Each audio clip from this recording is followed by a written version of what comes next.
The time, if you just get that nail off, I'm recording the procedure. Okay. Because I'm weird.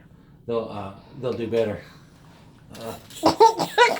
So anyway, so I use some Hibiclens. You can use alcohol. You could use betadine, but it's brown. And sit down so you're not standing up, though, Dante. So you could use any of these things to clean it. Wound prep. You just need to clean up all the surface bacteria. Okay.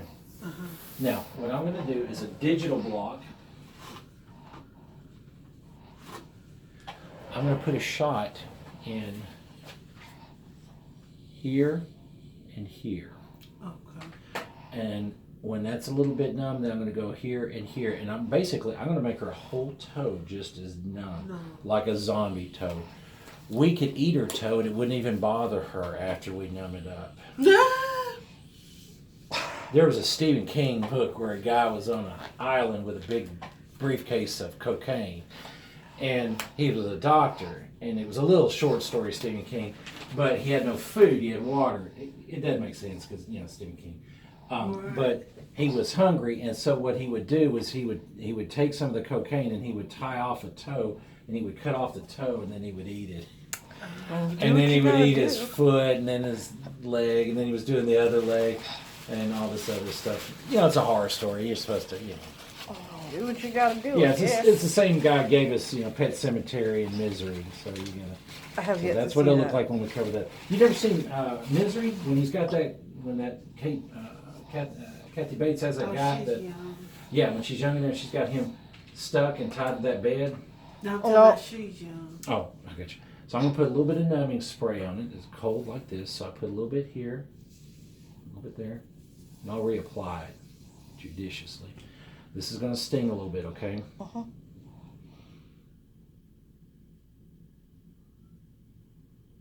She's used to being in pain from a lot of other stuff. And I'll do that spray again, and I'll do that. This gets you about 70% of the way there. And some doctors will only do these 2 shots, but I have found that if you go a little extra smile, by going across the top, you'll really get a good anesthetic.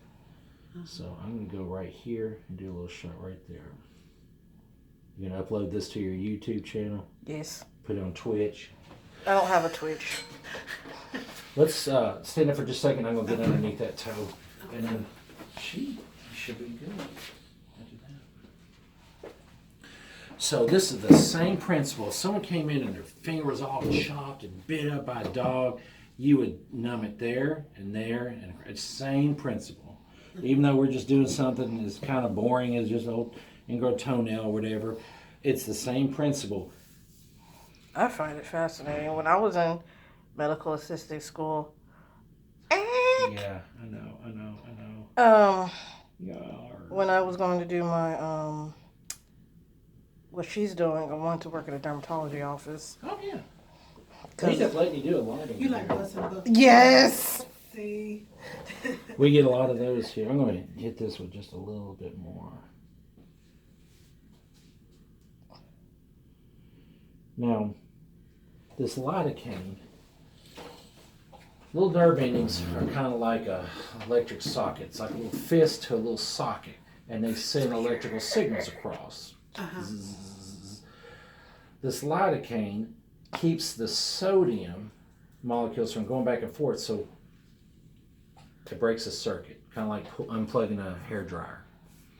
So she can feel deep pressure, but she should get to the point where she's not feeling pain. How's that doing? I don't feel it. Good, okay. So I'm going to slide over here, and I'm going to start to kind of peel that up and see how she does with it. I guess this is what I get for giving my brother forever ingrown toenails because I stepped on his toe while I had on boots Some with a people heel. are prone to it. Did you want me to burn the base of it so it doesn't grow back? Or is Yes, this please. Okay. So a lot of folks, we do a wedge resection where we only take out a little section and then we burn the base. But when the nail grows back, she still has a nail. She can still paint it, still look cute in flip-flops and Sandals. Sandals, thank you. I'm a dude, so I say flip-flop. No one looks good in flip-flops. You mean sandals. So just kind of gently slide it under there. Kind of lift up as I go. You know how like you do a can of tuna? That's kind of what you're doing here. You're just kind of gently working it in. You doing okay up there? Mm-hmm. I watch these things all the time on YouTube. Do you? Yep. My family be like, you should just go back. And I'm like, no. Now pull it out a little bit. See, we're starting to get it out. And move it a little bit down. We're almost done.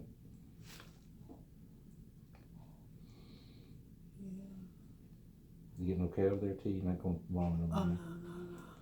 Now clamp it. And why don't you grab this for me and turn it a little bit. And it'll pop out. There we go. Oh, my jeez. Now, take this. Who knew? Slide this tip off. See that little rubber tip? Can you pull that off of that? There we go. Take it.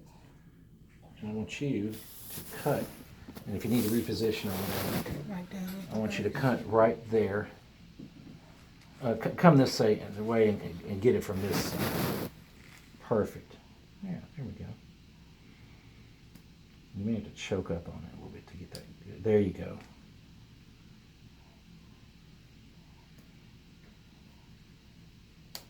There we go. And then I'll peel them off.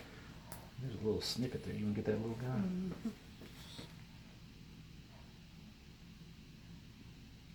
There we go. That's it. It should start to ooze a little bit. And what we're going to do is I'm going to cauterize the base of that with a silver nitrate stick. You know, those things you get when you cut yourself shaving, they're little white stippet pencils. It's kind of like that, except it's silver nitrate, and it kind of destroys the blood vessel base in that little matrix, because all the nail growth comes right from at the base there. I'm just going to burn away. And I'm going to make her nail permanently a little bit smaller. And that's it.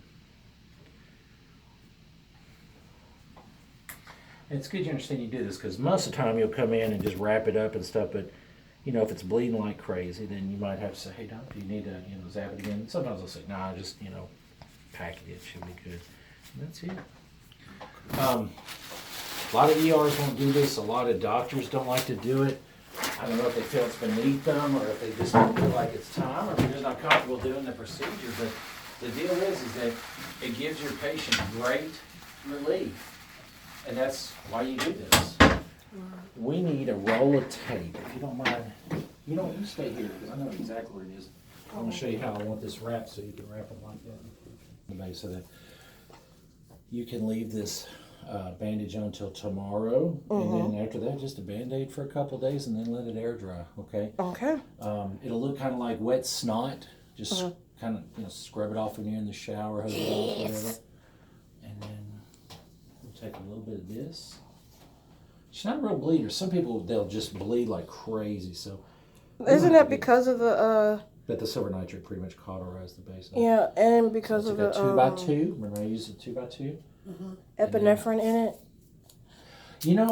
I usually do have epinephrine, but I haven't had epinephrine with lidocaine for a while. I don't know. I don't know if there was a shortage, but I just haven't asked them to order it. And some people don't like you to use it, but most foot doctors. Now I want you to take another couple pieces of tape and tape this one kind of like that, so we'll kind of get a nice. Now, will my skin turn back pink-ish? Or will It'll it be... start to look, that chronic inflammation will resolve over the next few weeks, and it'll start to look like a regular toe should, okay? That discoloration, that melanin will get reabsorbed, and you'll be good to go. Okay. And then I'll put a little extra on there just so it doesn't pop off the moment she starts to walk on it. But that's it. And that's a toenail removal. Now, we could have taken the whole toenail off, and that's not really much different. You just, more of the sardine can. But, I mean, we're not splitting the